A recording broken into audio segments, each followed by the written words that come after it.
The happiest Black women I know don't live in the United States. They've left to find their joy around the world, and I want you to know that if you want that too, you can have it. I know that moving to a new country can feel intimidating, so I'm going to tell you 3 countries that will provide a soft landing to you if this is your first time living outside the US. Hi, my name is Roshida, and I've lived outside the United States since 2018, and I lead a community of 20,000 Black women who've already moved abroad or are on their way abroad now. If you want to press the easy button on your move, this video's for you. There are a lot of reasons that Black women want to leave the US. Some are seeking a place to thrive, some are looking for better weather, some want to escape systemic racism and police brutality.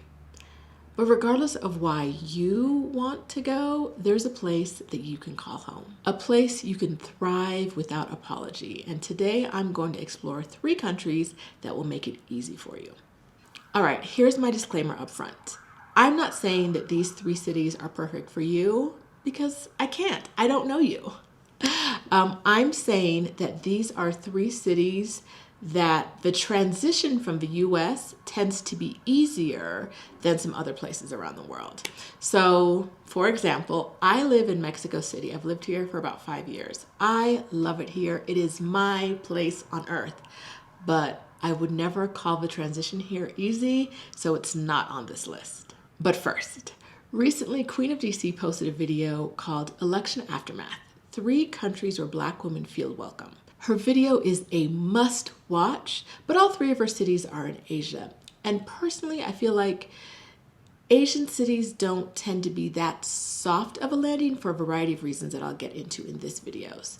My 3 cities are all in Latin America, and I'm going to tell you why I think they are easier for someone who is a first-time mover out of the country or someone who's anxious about their move. All right. What are my 3 cities? Are you ready? My 3 cities are Panama City, Panama, Puerto Vallarta, Mexico, and San Jose, Costa Rica. Are you ready? Let's go. I'm going to start with what all 3 cities have in common: warm weather. Now, you may find a rainy season in some of these cities, but you're not getting that Arctic tundra that you're feeling if you live in the Midwest, Northeast of the US. You're getting rid of that. There's no winter anymore to the extent that you've experienced it. You're coming to a place that has nice temperate weather, warm weather. There are also cities in countries that have a lot of varying climate zones. So if you do feel like finding the cold, you can go to other places. If you feel like you want to move away from the hot weather and go somewhere cooler, you can stay within the same country and go to another part and experience, good weather still. All 3 of these cities are close to the US. Close to the US is helpful if you have family in the US who you want to visit or you want to visit you.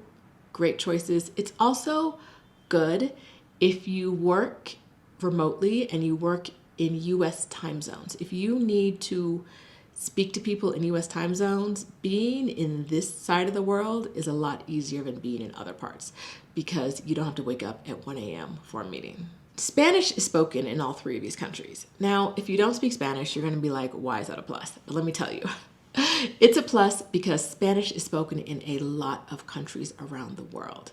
And so if you go to a country and you decide, I like it, but maybe it's not for me, you can easily take the new language you are learning or have learned with you as you go to a new country. And that is not true for a number of countries around the world, but being in Latin America, Spanish speaking,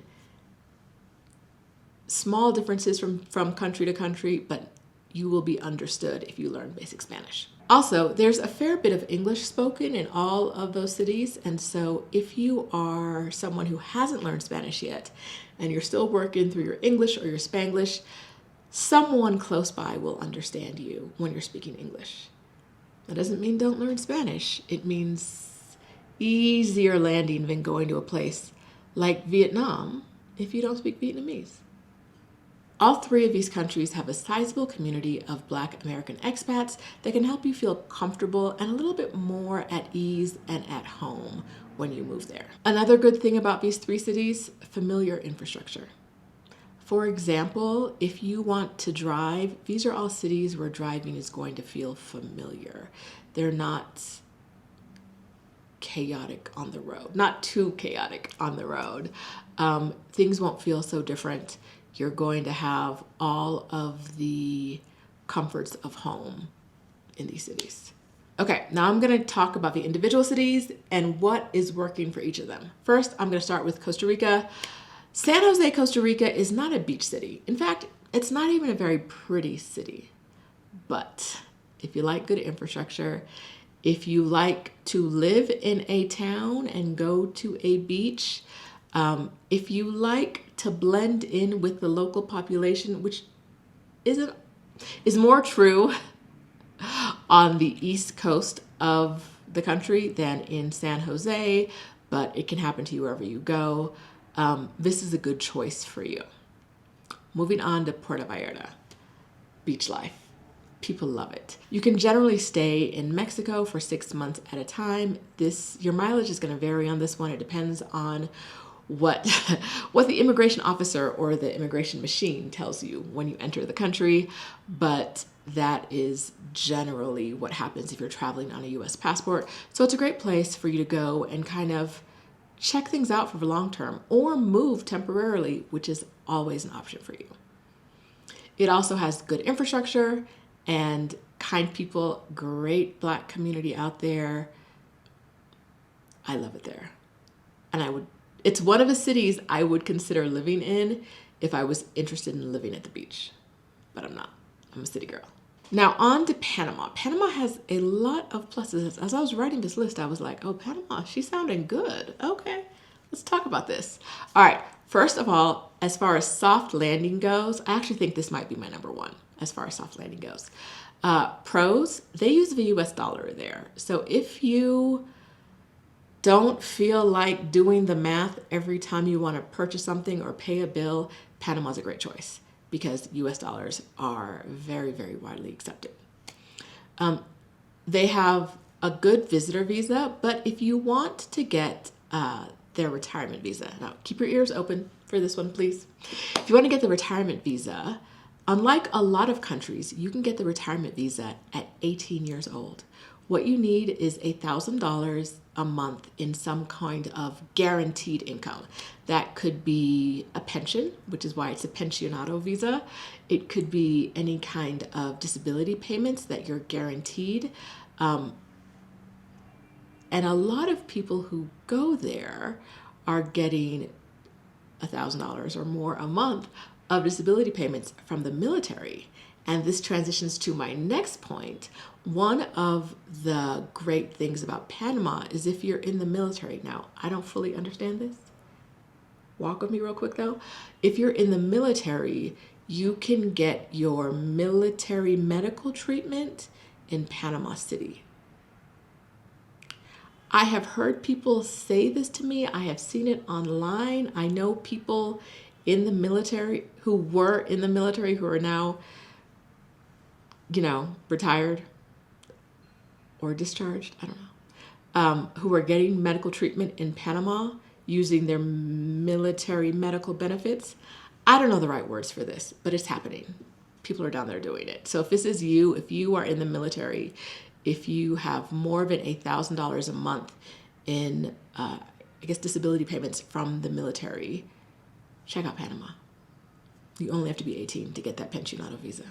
I already said there's a large community of Black expats down there, but because a lot of people who are local to Panama are Black, you might blend in as a local, which is kind of a nice thing sometimes. So if you haven't thought about Panama City or anywhere in Panama, I would really consider it.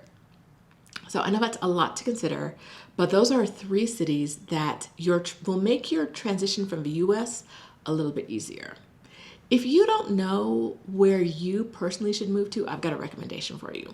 The community I lead, Exodus Summit, has a quiz that can help you figure out a great place in the world for you to live. You can find that quiz at exodussummit.com/quiz. I'll link to it in the description and take it, come back and let me know what your result is. Now, those are my 3 cities. Have you moved abroad? If you have and you had a super easy transition, let me know in the comments what it was. Let me know what city you're in and if the transition was easy or hard. I want to know all about it. If you considered one of these 3 cities and decided not to move there, drop in the comments for our community and let them know why you decided against it. And until next time, I'll see you.